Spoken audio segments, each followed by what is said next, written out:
नमस्कार दोस्तों, स्वागत है आप सभी का निमी टेक्निकल परिवार में।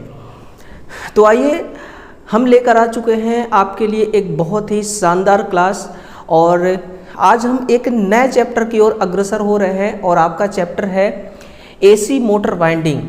देखिए, एसी मोटर वाइंडिंग ये जो आपकी चैप्टर है ना, ये ना सिर्फ आपके सिलेबस का एक हिस्सा है बल्कि आप अगर चाहें तो मोटर की वाइंडिंग को अच्छे तरीके से समझ के, इस वाइंडिंग को अच्छे तरीके से सीख करके प्रैक्टिकली आप चाहें तो अपना खुद का कुछ खोल सकते हैं या फिर आप किसी भी शॉप में जा कर के आप वहां पर प्राइवेट तौर पे काम कर सकते हैं। तो एक बहुत ही बढ़िया है एसी मोटर वाइंडिंग का चैप्टर। इस वाइंडिंग को आइए ज़रा थोड़ा डीप में समझते हैं, इसके कॉन्सेप्ट को भी क्लियर करते हैं कि एक मोटर के अंदर जो वाइंडिंग होती है वो वाइंडिंग किस प्रकार से काम करती है ना, चाहे वो सिंगल फेज की मोटर हो या फिर 3 फेज मोटर की वाइंडिंग हो। वाइंडिंग के कॉन्सेप्ट को क्लियर कीजिएगा, है ना, क्योंकि वाइंडिंग अगर मोटर के अंदर नहीं रहेगी तो मेरे भाई मोटर का चलना संभव नहीं है ना। तो इस क्लास को बिल्कुल दिलचस्प के साथ देखिएगा, आनंद के साथ देखिए, है ना, और मिल करके इस क्लास को हम आगे बढ़ाते हैं। इसी प्रकार का कंटेंट से भरपूर क्लास पाने के लिए निमी टेक्निकल क्लासेस के इस चैनल को जरूर सब्सक्राइब कीजिएगा, है ना, और वीडियो को दूसरे विद्यार्थियों तक आपको जरूर पहुंचाना है। ध्यान दीजिए, इस क्लास का आपको पीडीएफ भी मिलेगा, इसके लिए आपको टेलीग्राम चैनल को ज्वाइन करना होगा। और लीजिए, आज के क्लास का पहला सवाल आपके सामने है ना। हर सवाल देखिए अपने आप में बहुत ही शानदार है और सभी क्वेश्चनों को हम लोग मिल करके आज हम सॉल्व करने वाले हैं। पहला क्वेश्चन देखिए सिंगल फेज मोटर पर है और बहुत ही मोस्ट इम्पोर्टेंट ये क्वेश्चन है। क्या कह रहा है क्वेश्चन कि घरेलू रेफ्रिजरेटर के कंप्रेसर की मोटर की स्टार्टिंग वाइंडिंग की पोलैरिटी जो होती है वो कैसी होती है, ये आपको क्या करना है, बताना है। याद रखना मेरे भाई कि जो रेफ्रिजरेटर होता है ना, सबसे पहली बात ये सिंगल फेज मोटर होती है, इसके अंदर लगी होती है ना। अगर मैं आपको इसकी एक बार वाइंडिंग बना के दिखाऊं तो इस प्रकार से इसकी स्टार्टिंग वाइंडिंग होती है ना, और यहाँ पर ऐसे इलेक्ट्रोलाइट कैपेसिटर होता है, ये आपका क्या है, सेंट्रीफ्यूगल स्विच है, और यहीं पर होती है इसकी रनिंग वाइंडिंग इस प्रकार से, है ना, ये क्या है इसकी रनिंग वाइंडिंग, और यहाँ पर इसका होता है स्क्वायरल केज टाइप का, इस प्रकार से एक रोटर लगी होती है। ये है इसकी, याद रखिएगा, ये क्या है, ये है इसका स्टार्टिंग रनिंग वाइंडिंग, है ना, ये क्या है इसकी रनिंग वाइंडिंग है। और मेरा भाई ये है इसका स्टार्टिंग वाइंडिंग, है ना, ये क्या है स्टार्टिंग वाइंडिंग। तो क्वेश्चन किस पर बना है, क्वेश्चन स्टार्टिंग वाइंडिंग पर बना हुआ है कि स्टार्टिंग वाइंडिंग की जो पोलैरिटी होती है ना वो कैसी रखी जाती है। इसकी जो पोलैरिटी होती है, याद रखना, पोलैरिटी इसकी क्या होती है कि कुल टर्नों की जो पोलैरिटी होती है मेरे भाई वो कैसी रखी जाती है, वो इस उल्टी रखी जाती है ना। तो answer option number D correct हो जाएगा।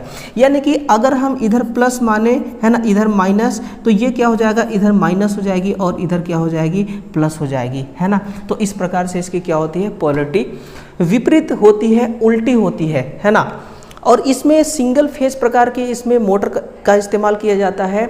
अगर मैं आपसे ये कहूँ कि जो कंप्रेसर होता है, याद रखना, ये जो कंप्रेसर होता है ना, रेफ्रिजरेटर का क्या काम करता है, ध्यान रखिएगा दोस्तों। ये जो कंप्रेसर होती है ना, ये कंप्रेसर जो होती है ये मोटर का हार्ड होता है। ये क्या होती है, ये मोटर की हार्ड होती है मेरे भाई, है ना।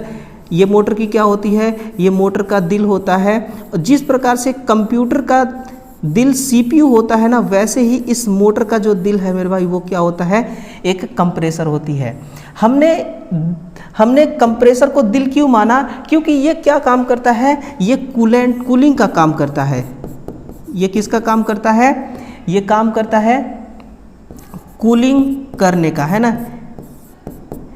इसका कार्य क्या है, इसका कार्य है कूलिंग करना, है ना। तो रेफ्रिजरेटर का ये किस प्रकार का भाग है, ये भाग है जो ठंडा करता है। अगर इस कूलेंट के अंदर हम देखें तो इस कूलेंट के अंदर क्या होती है, कौन सी गैस होती है, तो वो लिखिएगा सल्फर डाइऑक्साइड, है ना। कौन सी गैस होती है इसके अंदर, सल्फर डाइऑक्साइड गैस होती है, और, है ना, और लिखिएगा, और होती है गैर हैलोजन युक्त, गैर हैलोजन युक्त हाइड्रोकार्बन, है ना, गैर हैलोजन युक्त हाइड्रोकार्बन, है ना। तो इस गैस को आप याद रखिएगा, है ना, इस गैस को आप याद रखिएगा।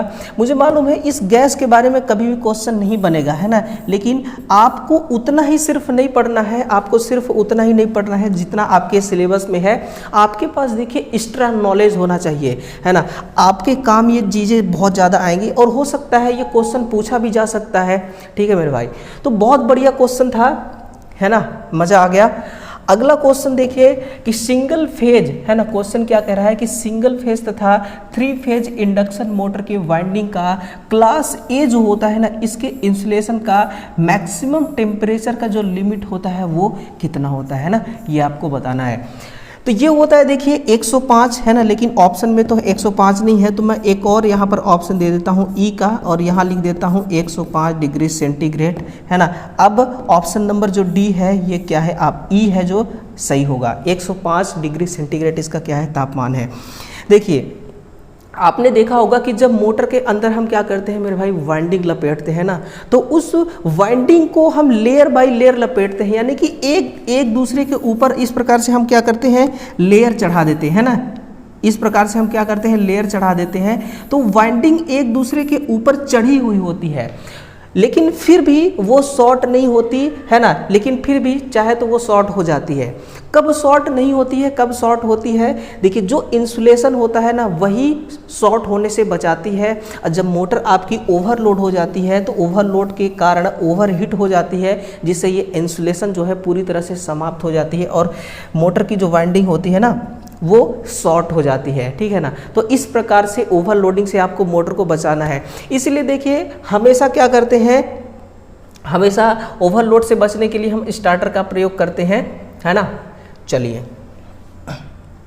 क्वेश्चन नंबर 3 है, क्वेश्चन नंबर 3 है कि आजकल कूलरों में कूलरों में किस टाइप की वाइंडिंग सबसे ज़्यादा प्रचलित है ना, ट्रेंडिंग में कौन सी वाइंडिंग की जा रही है आजकल जो कूलर के अंदर की जा रही है। ये आपके लिए एक जेन्युइन क्वेश्चन है, देखिए, है ना, जनरल तौर पर क्वेश्चन है, आपको ये चीज़ें मालूम होना चाहिए। तो वो चीज़ है आपका स्किन वाइंडिंग। ये कौन सी है, आपकी स्किन वाइंडिंग कहलाती है, इसको हम कहते हैं। और ये स्किन वाइंडिंग देखिए और कहाँ पर होती है, ये स्किन वाइंडिंग होती है आपकी जो कूलर की पंप होती है ना, पंप में, कूलर के कहाँ पर, कूलर के पंप में। और इसके अलावा जो कूलर का मेन मोटर होता है ना, वहाँ पर भी किया जाता है, कूलर मोटर में भी की जाती है। और इसके अलावा जो शेडेड पोल मोटर होती है, ध्यान रखिएगा, शेडेड पोल मोटर, है ना, शेडेड पोल मोटर में भी इसको हम करते हैं। और फिर इसके अलावा देखिए एक और मोटर होती है, जैसे कि जो टेबल फैन वगैरह होते हैं ना, छोटे छोटे, जिसको हम किचन फैन भी कहते हैं, है ना, जिसको हम क्या कहते हैं, किचन फैन। तो किचन फैन में भी इसको इस्तेमाल किया जाता है। तो देखिए ये सारे मोटर्स हैं, इस मोटर के अंदर इसको हम प्रयोग में लेते हैं। तो स्किन वाइंडिंग है, ये कहाँ पर पॉपुलर है, ये सिंगल फेज मोटरों के लिए पॉपुलर है ना। नेक्स्ट है कि एसी आर्मेचर वाउंड रोटर के कनेक्शन किस प्रकार से किए जाते हैं, और अगर नहीं सोल्डर किस प्रकार से किए जाते हैं ना, आपको यहाँ पर सोल्डर का नाम लिखना है। और अगर सोल्डर नहीं करते हैं तो नट बोल्ट की मदद से इसको हम क्या करते हैं, कसते हैं। तो हम क्या करते हैं, कनेक्शन करते हैं, देखिए स्लिप रिंग की मदद से, ये जो स्लिप रिंग है ना, इसी की मदद से हम क्या करते हैं, सोल्डर करते हैं। देखिए ये जो स्लिप रिंग होती है ये फास्फोरस ब्रोंज की बनाई जाती है। किसका मेरे भाई, ये फास्फोरस ब्रोंज की इसको बनाते हैं। और फास्फोरस ब्रोंज जो है ना, ये क्या है, ये आउटपुट में आपको क्या देती है, ये आउटपुट में देती है साइन वेव पावर। ये आउटपुट में हमें किस प्रकार की पावर देती है, आउटपुट में हमें ये साइन वेव वाली पावर देती है ना। अगर इसी के जगह पर हमें आउटपुट में कौन सी पावर लेना हो, आउटपुट में हमें अगर डीसी पावर लेना हो तो हम क्या इस्तेमाल करेंगे, हम फिर लगा देंगे कार्बन ब्रूस, है ना, हमें क्या लगाना पड़ जाएगा, कार्बन ब्रश लगाना होगा। अगर कार्बन ब्रश नहीं है तो फिर आप कम्यूटेटर लगा दीजिए। आपको आउटपुट में कैसा पावर मिलेगा, आउटपुट में आपको डीसी पावर जो है वो मिलने लग जाएगा, है ना। तो स्लिप रिंग देखिए, आर्मेचर में जो पावर डेवलप होता है उस पावर को हमें क्या करना होता है, इस्तेमाल करना है, तो हमें आउटपुट में लेना पड़ेगा। आउटपुट में लेने के लिए आपने क्या लगा दिया, स्लिप रिंग लगा दिया, है ना। तो देखिए ये 3 स्लिप रिंग है ना। ये जो स्लिप रिंग है ये आर फेज के लिए है ना, और ये वाली जो है ये वाई फेज के लिए, है ना, ये वाई फेज के लिए, और ये वाली जो है ये बी फेज के लिए, ये बी फेज के लिए, है ना। R phase, Y phase, B phase, 3 slip ring यहाँ पर क्या किए गए हैं, लगाए गए हैं, और इसी के माध्यम से हम क्या कर लेते हैं, आउटपुट ले लेते हैं, है ना। ये चीज़ है। चलिए इस क्लास को दोस्तों अपने दोस्तों तक आप जरूर शेयर कीजिएगा, है ना। इस क्लास को अपने तक आपको सीमित नहीं रखना है, इस क्लास को ज़्यादा से ज़्यादा शेयर करिए, है ना, ताकि ऐसा जो क्लास है हर विद्यार्थी तक, हर स्टूडेंट्स तक पहुंचना चाहिए। बहुत बढ़िया क्लास है, मैं तो कहूँगा कि इस पूरे क्लास को आप देख डालिए, ठीक है ना। आपका कोई सा भी एग्जाम हो, चाहे बिहार स्टेट वाला हो या फिर असिस्टेंट लोको पायलट हो, हर जगह ये देखिए काम आएगी, ठीक है। चलिए बस दिल का इमोजी भेजते रहिएगा, मुझे भी अच्छा लगता है जब दिल की इमोजी, दिल देखता है तो दिल खुश हो जाता है ना। तो दिल का जो इमोजी है वो जरूर भेजिएगा। बहुत ही बढ़िया क्लास है, देखते रहिए। क्वेश्चन नंबर 5 तक पहुंच चुके हैं कि 3 फेज वाइंडिंगों की इलेक्ट्रिकली डिस्प्लेसमेंट कितनी होती है मेरे भाई, ये बताइएगा।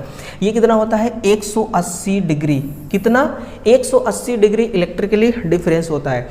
अगर मैं आपसे कहूं कि प्रति स्लॉट, है ना, मैं अगर आपसे कहूं कि प्रति स्लॉट इलेक्ट्रिकली डिग्री का मान कितना होता है, इसके लिए फॉर्मूला क्या है, तो आप लिखेगा 360 डिग्री गुणे पोल की संख्या, है ना, या फिर पोल बस लिख देंगे तो भी आपका काम बन जाएगा। पोल की संख्या बटा स्लॉट की संख्या, है ना, बटा स्लॉटों की संख्या। इससे आप क्या कर सकते हैं, इससे आप ये कर सकते हैं कि हर स्लॉट में इलेक्ट्रिकली डिफरेंस कितना है ये आप क्या कर सकते हैं, ये आप पता कर सकते हैं, है ना। हर स्लॉट में, मोटर के हर स्लॉट में इलेक्ट्रिकल डिग्री का मान कितना है ये आप पता कर सकते हैं, ठीक है।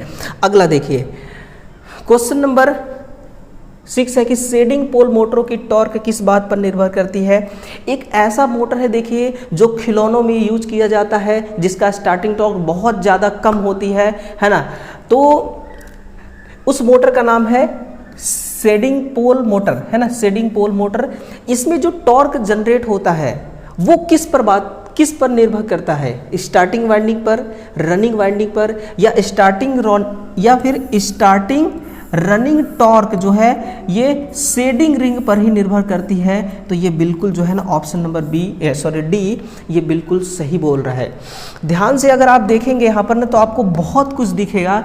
ये वाली जो आपकी वाइंडिंग है ये स्टार्टिंग वाइंडिंग है ना। ये कौन सी वाइंडिंग है, तो ये जो है ये है इस मोटर की स्टार्टिंग वाइंडिंग।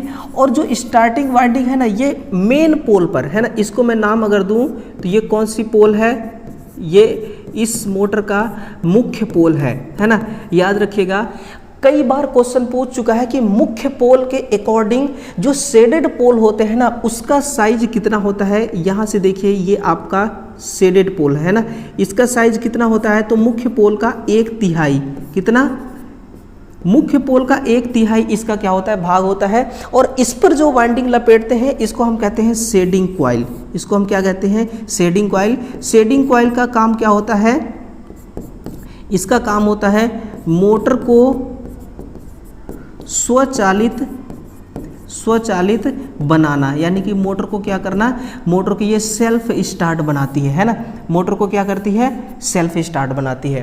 तो ये सारी चीज़ें हैं। इसकी स्टार्टिंग टॉर्क बहुत ही ज़्यादा कम होती है, और स्टार्टिंग टॉर्क अगर बहुत ज़्यादा कम है ना तो ये मोटर क्या होती है, फिर बहुत ज़्यादा सस्ती होती है ना, बहुत ज़्यादा सस्ती होती है। और खिलौनों वगैरह में इसका इस्तेमाल जो है ना वो आज आजकल बहुत ज़्यादा किया जा रहा है शेडिंग पोल। आपने देखा होगा ना कि जब मेले वगैरह होते हैं वहाँ पर बड़े बड़े खिलौने होते हैं जिसमें मोटर लगी होती है, वहाँ पर प्लास्टिक के खिलौने होते हैं तो उनको टॉर्क की कम ज़रूरत पड़ती है। नेक्स्ट है डिस्ट्रीब्यूशन टाइप वाइंडिंग के सारे कॉइल का, है ना, तथा एक जैसी होती है, यहाँ पर आपको क्या भरना होगा कि सारे कॉइल का जो साइज होता है ना, और पिच जो होती है ये एक जैसी होती है। ये कैसी होती है? एक जैसी होती है। क्वेश्चन नंबर 7 जो है ऑप्शन नंबर ए सही होगा। ये आपके सामने मैंने एक चित्र ले आया है। ये चित्र शायद आपको अच्छे से नहीं दिख रहा होगा, लेकिन मैं आपको अच्छे से समझाने की ज़रूर कोशिश करूँगा। ये वाइंडिंग कैसे की जाती है? जो मोटर होती है ना, मोटर का जो मेन पोल होता है, जैसे कि एस पोल हो गया, ये आपका एन पोल हो गया, है ना, इसके बीचों बीच क्या होगा? इसके बीचों बीच हम रोटर लपेटेंगे, रोटर रखेंगे, है ना। ये जो रोटर है ना, इस पर हम क्या करेंगे? वाइंडिंग लपेटेंगे। ध्यान दीजिएगा किस प्रकार की मैं वाइंडिंग लपेट रहा हूँ, यानी कि जो मेन पोल है ना, उस मेन पोल के सामने टर्न्स की संख्या हम क्या करेंगे? ज़्यादा रखेंगे, और जैसे ही मुख्य पोल से दूर वाले स्लॉट हैं इसमें टर्न्स की संख्या कम रखेंगे। ऐसे करने से क्या होगा? ऐसा करने से होगा कि जो यहाँ पर फ्लक्स जनरेट हो रहा है ना, वो फ्लक्स इस वाइंडिंग को ज़्यादा से ज़्यादा लिंक करेगी और ज़्यादा से ज़्यादा ईएमएफ जनरेट करेगी, है ना। ज़्यादा से ज़्यादा क्या होगा? ईएमएफ जनरेट करेगी। इसीलिए इसको डिस्ट्रीब्यूशन वाइंडिंग कहते हैं। डिस्ट्रीब्यूट हम कर देते हैं। ऐसा करने से हमें फ़ायदा क्या होता है? ऐसा करने से फ़ायदा होता है कि जो हार्मोनिक्स होते हैं, है ना, हार्मोनिक्स होते हैं, हार्मोनिक्स को कम करना हमारा क्या होता है? मेन टारगेट होता है ना। हार्मोनिक्स को कम करना ही हमारा मेन टारगेट होता है और हम हार्मोनिक्स फ्री करते हैं। अब हार्मोनिक्स तो कम कर दिए, और साथ में अगर हम आउटपुट चाहें प्योर साइन वेव लेना, है ना, आउटपुट में हम चाहें कि प्योर साइन वेव हमें मिले, तो हम डिस्ट्रीब्यूशन वाइंडिंग का प्रयोग करते हैं। अब देखिए, आर्मेचर में उत्पन्न होता है जो सप्लाई, जो पावर डेवलप होती है वो हमेशा अल्टरनेटिव होती है, अल्टरनेटिव नेचर का, और हमें चाहिए अगर आउटपुट में डीसी नेचर का, तो हम बीच में कम्यूटेटर लगा देते हैं। अब कम्यूटेटर तो हमें डीसी दे देता है, लेकिन पल्सेटिंग डीसी देता है। बट अगर हम डिस्ट्रीब्यूशन वाइंडिंग के थ्रू डीसी में कन्वर्ट करें, कहने का मतलब कि अंदर डिस्ट्रीब्यूशन वाइंडिंग हो, फिर कम्यूटेटर के थ्रू डीसी पावर हमें प्राप्त करना हो, और यानी कि इस डिस्ट्रीब्यूशन वाइंडिंग को पहले हम करें, फिर हम कम्यूटेटर लगाएं और आउटपुट में हम डीसी प्राप्त करें, तो हमें प्योर डीसी प्राप्त होगा, है ना। अगर इसी डिस्ट्रीब्यूशन वाइंडिंग के स्थान पर कोई दूसरा वाइंडिंग हो, तो फिर वो आउटपुट में हमें प्योर डीसी प्राप्त करने में हेल्प नहीं कर सकता है ना। तो ये सारी बातें जो है ये याद रखिएगा, ये सारी चीज़ें मेरे भाई याद रखिएगा, है ना। इसको बस आपको दिल दिमाग में छाप लेना है, नोटबुक में आपको छाप लेना है, हर तरीके से अपने जहन में उतार लेना है ना। क्वेश्चन नंबर 8 है कि जब पिच फैक्टर इकाई हो तो क्या होता है? पिच फैक्टर इकाई हो तो वाइंडिंग जो होती है ना, ये पूर्ण कोटेड वाउंड की जाती है, पूर्ण कोटेड वाउंड की जाती है, ठीक है ना। यहां पर मैं आपको दिखाना चाहूंगा, ये आपका क्या है? मोटर का स्लॉट है। ये क्या है? मोटर का, देखिएगा मोटर का ये स्लॉट है। इसमें हमने क्या किया? इसमें हमने एक इस प्रकार से वाइंडिंग डाल दिया, है ना। इस प्रकार से हमने क्या कर दिया? ये हमने वाइंडिंग कर दिया। ये देखिए आपके सामने ये मैंने वाइंडिंग कर दिया, ठीक है। यहाँ पर आपका है एन पोल आपके मोटर का, और यहाँ पर है एस पोल, ठीक है ना। ये क्या है? S pole. तो इन दोनों का बीच के इस एरिया को हम क्या कहेंगे? पोल पिच, है ना। इसको हम क्या कहेंगे? Pole pitch. और ये वाला जो एरिया है इसको हम कहेंगे वाइंडिंग पिच। इसको हम क्या कहेंगे? वाइंडिंग पिच, है ना।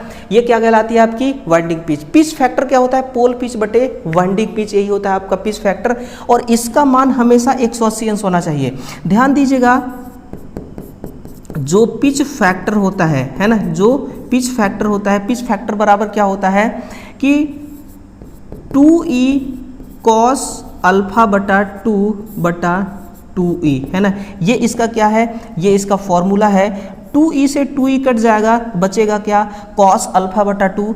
अगर मैं अल्फा का मान 360 डिग्री मान लूँ, अल्फा का मान कितना मान लूँ, अगर मैं 360 डिग्री अल्फा का मान लेता हूँ, तो फिर 360 बटा 2 बराबर कितना हो जाएगा, 180 डिग्री। यानी कि अगर अल्फा का मान 180 डिग्री आ रही है ना, अल्फा का मान, ये 2 पोल के लिए, ये क्या है, ये पोल्स की संख्या है ना, ये क्या है मेरे भाई, ये है पोल्स की संख्या।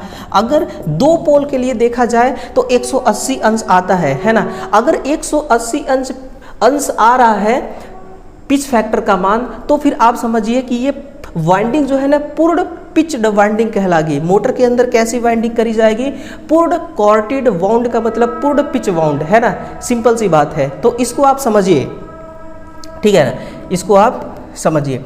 बहुत ही बढ़िया क्वेश्चन है, देखिए बहुत ही मस्त क्वेश्चन मैं आपके लिए लेकर के आया हूं, और इसका जो कंटेंट है ना वो भी अच्छे तरीके से बना करके लाया हूं, और वही चीज़ आपको दूंगा जो आपके जीवन में भी काम आएगा, आपके एग्जाम में भी काम आएगा, दोनों तरीके से मेरे भाई काम आएगा, ठीक है। चलिए अगला है क्वेश्चन नंबर 9 है कि बैलेंस वाइंडिंग वह वाइंडिंग है जिसमें कॉइल की संख्या कितनी रखी जाती है, तो कॉइल की संख्या इसमें रखी जाती है आपकी कुल वाइंडिंग समूहों में पूरी बांटी जाती है। यानी कि जितने इसमें कॉइल्स के ग्रुप बनेंगे, सभी कॉइल्स के ग्रुप में टर्न्स की जो संख्या होगी वो एक बराबर होगी। नेक्स्ट है होल कॉइल वाइंडिंग में प्रति फेज कॉइल ग्रुपों की संख्या कितनी होती है, तो ये होती है, देखिए मशीन की पोल की संख्या के बराबर, मशीन में जितने पोल होंगे ना उसके बराबर होगी ग्रुपों की संख्या। हर फेज कॉइल ग्रुप की संख्या किसके बराबर होगी, मशीन के अंदर जो पोल होंगे उसके बराबर होगी, ठीक है ना। तो ये छोटी छोटी बातें हैं, छोटे छोटे क्वेश्चंस हैं, और हर एग्जाम में आपको वाइंडिंग से क्वेश्चन देखने को मिल ही जाते होंगे, है ना। अगला देखिए क्वेश्चन नंबर 11 है कि एसी मोटरों में किस प्रकार की वाइंडिंग संभव है, तो ये ओपन वाइंडिंग एसी मोटर में की जाती है। एसी मोटर में आप खुद जाइएगा और किसी दुकान में देखिएगा, है ना, आप देखिएगा कि आपको किस प्रकार की स्लॉट दिखाई दे रहे हैं, ओपन या फिर क्लोज। तो आपको ये चीज़ें फिर कभी चीज़ें भूलेंगी नहीं।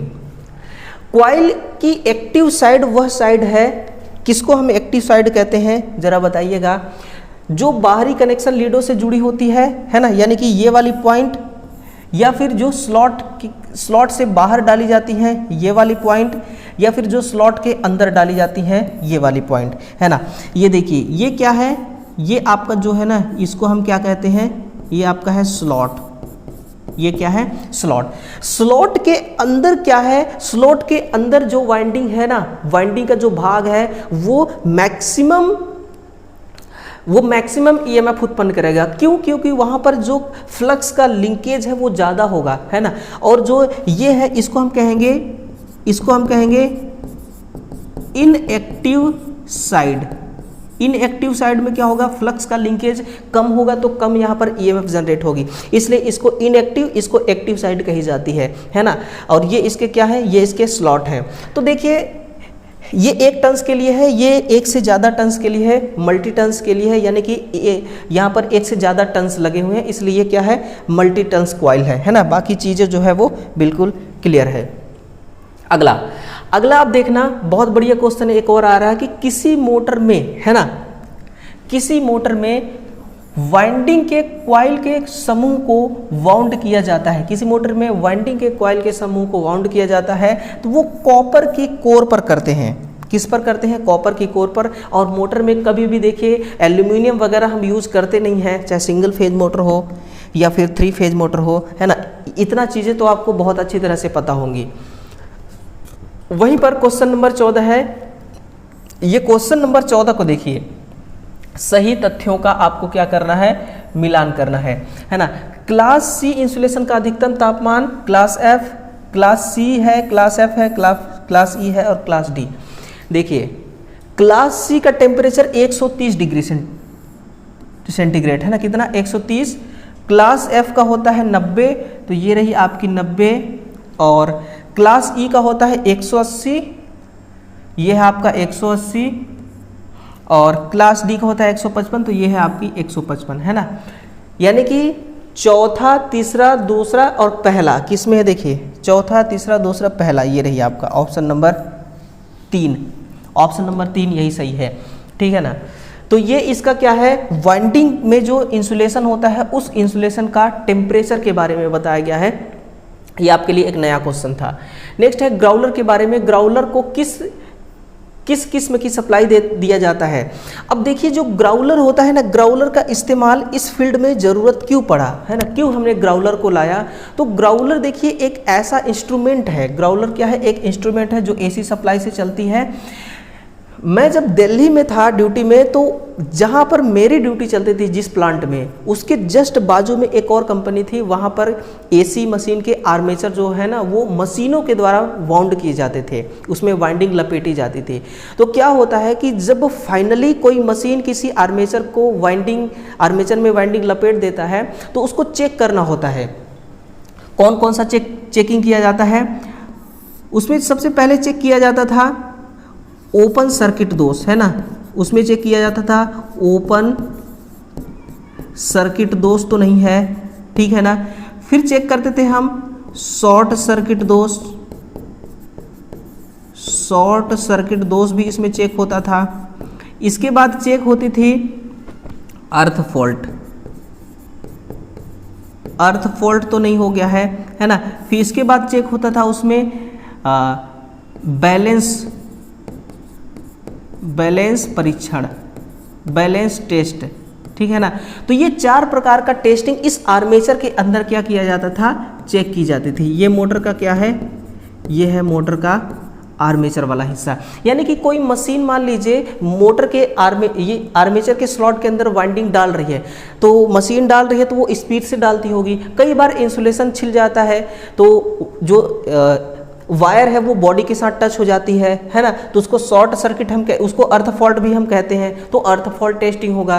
कई बार क्या होता है कि मशीन डालते समय टूट जाती हैं कॉइलें, तो उसको हम ओपन सर्किट फॉल्ट कहते हैं। इसी प्रकार से शॉर्ट सर्किट फॉल्ट होता है, बैलेंस टेस्टिंग होती है। तो ये सारे टेस्टिंग तब किए जाते हैं जब आर्मेचर पूरी तरह से फिटिंग हो जाती है ना। तो हम इस प्रकार की टेस्टिंग करने के लिए एसी सप्लाई देते हैं। कौन सी सप्लाई देंगे, एसी सप्लाई। अगला है, नेक्स्ट है देखिए समकेंद्रित वाइंडिंग ज़्यादातर किस प्रकार के मशीनों में की जाती है। समकेंद्रित वाइंडिंग ज़्यादातर किस प्रकार के मशीनों में किया जाता है। तो ये सिंगल फेज मोटर की एक प्रकार की वाइंडिंग है। कौन सी मोटर की, सिंगल फेज मोटर की। देखना मेरे भाई, समकेंद्रित वाइंडिंग कहाँ पर किया जाता है, जहाँ पर जो आर्मेचर होती है मोटर की, है ना, आर्मेचर स्लॉट की संख्या, है ना, आर्मेचर स्लॉट की संख्या किसके बराबर हो, मोटर के मुख्य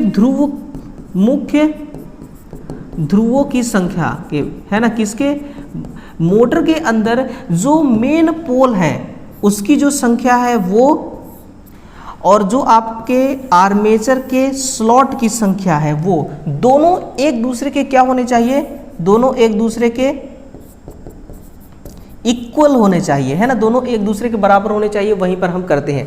करने को तो हम 3 phase induction motor like alternator में भी कर सकते हैं, और हमें इससे आउटपुट भी ज़्यादा होता है ना, करने के लिए। और कहाँ पर कर सकते हैं हम, जो अल्टरनेटर होती है ना वहाँ पर भी हम कर सकते हैं। और करने से हमें एक फ़ायदा भी होता है, आउटपुट हमें कैसा मिलता है, मैक्सिमम आउटपुट मिलता है।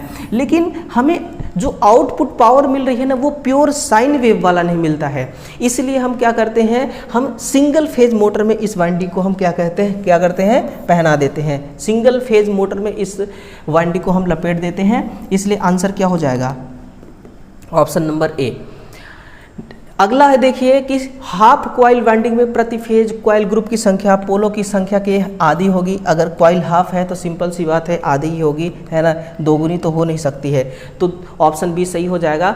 और इसी के साथ एक 3 फेज 36 स्लॉट, आप इसको खुद बताइएगा, 3 फेज है और 36 स्लॉट है 4 पोल वाले स्टेटर के लिए सिंगल लेयर वाइंडिंग जो है किस टाइप की होगी, बैलेंस या अनबैलेंस, है ना।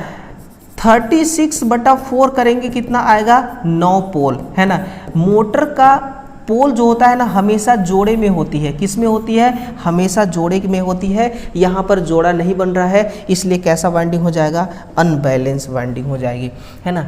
नेक्स्ट, वाइंडिंग पिच तथा पोल पिच के अनुपात को क्या कहते हैं? ये तो हमने पहले देख लिया, शायद क्वेश्चन रिपीट हो गया, बस क्वेश्चन का जो लैंग्वेज है ना, जो पूछने का जो तरीका है ना, वो चेंज हो गया, ठीक है ना। ये है लास्ट क्वेश्चन, देखिएगा आप इस पूरे क्लास का कि ज़्यादातर वाइंडिंग वायर किस किस में की प्रयोग किया जाता है? तो सुपर इनेमल्ड कॉपर तार हम प्रयोग करते हैं। इस प्रकार की कॉपर तारें होती हैं, अलग अलग नंबर गेज की तारें होती हैं। मोटर की जो हॉर्स पावर होती है ना, कैपेसिटी, उसी के अनुसार यहाँ पर गेज हम सिलेक्ट करते हैं और फिर हम ये तार लपेटते हैं, है ना। चलिए, टोटल क्वेश्चन हो गए, सारे क्वेश्चनों का देखिए सॉल्यूशन आप तक पहुँच गया।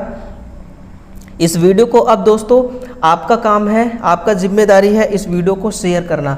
मेरा जो जिम्मेदारी था हर सुबह 9 बजे आकर प्रश्नों को आप तक पहुंचाना, इसका कंटेंट आपके नोटबुक तक, आपके दिमाग तक पहुंचाना, है ना। मैंने पहुंचा दिया, मैंने अपना काम किया, अब आप अपना काम कीजिए। सेशन को सबसे पहले लाइक कीजिए और एक प्यारा सा कमेंट भेजिए, है ना। इसके बाद वीडियो को शेयर कीजिएगा और चैनल को सब्सक्राइब कर लीजिए नहीं किए हैं तो, ठीक है ना।